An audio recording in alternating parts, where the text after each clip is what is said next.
আসসালামু আলাইকুম প্রিয় ভাই বোনেরা, যে যেখান থেকে এই ভিডিওটি দেখছেন সবাইকে জানাই আন্তরিক শুভেচ্ছা অভিনন্দন। শুরু হচ্ছে ইস্তেমার মোনাজাত শেষ, প্রথম পর্বের মোনাজাত শেষ হলো।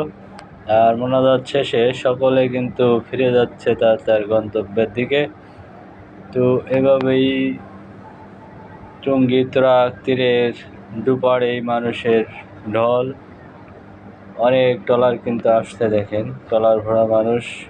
আর কুয়াশার চাদরে কিন্তু ঘিরে রাখছে আকাশটাকে। সূর্য যদিও দেখা দিছে, কিন্তু সূর্যের তেজ কম, যার কারণে এখনো কুয়াশা। তো আমি আছি একটা বিল্ডিংয়ের ছাদের উপর, সেখান থেকে ভিডিওটা করতেছি। তো পুরো ভিডিওটি দেখবেন ইনশাআল্লাহ, সঙ্গে থাকবেন পুরো ভিডিওটি জুড়ে। কামারপাড়া যে ব্রিজটা, সেটা কিন্তু এখান থেকে দেখা যাচ্ছে না পরিপূর্ণভাবে। আমার এক ভাই খালি মাথা ঢুকিয়ে দিচ্ছে বারবার ভিডিওর ভিতরে। যাই হোক,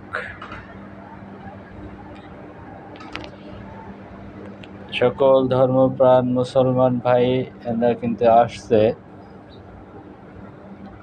মোনাজাত ধরার জন্য, বড় মোনাজাত, যাতে তাদের গুনাহ খাতাকে আল্লাহ তাআলা মাফ করে দেন।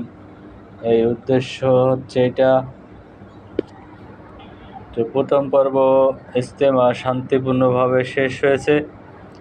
এখন শুরু দ্বিতীয় পর্বের পালা। দ্বিতীয় পর্ব এবং তৃতীয় পর্ব, তিনবার কিন্তু ইজতেমার জামাত অনুষ্ঠিত হবে। এটা হচ্ছে প্রথম পর্বর মোনাজাত শেষ হয়েছে।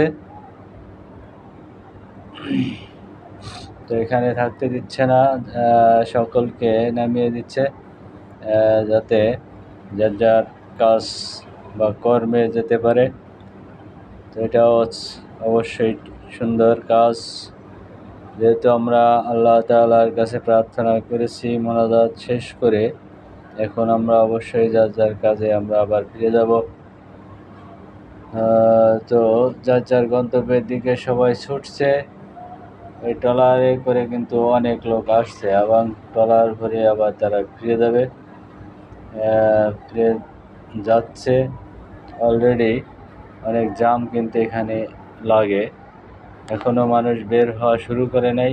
কিছু সময়ের ভিতরে মানুষ বের হবে, আর তখন কিন্তু জামটা আরও বেশি হবে।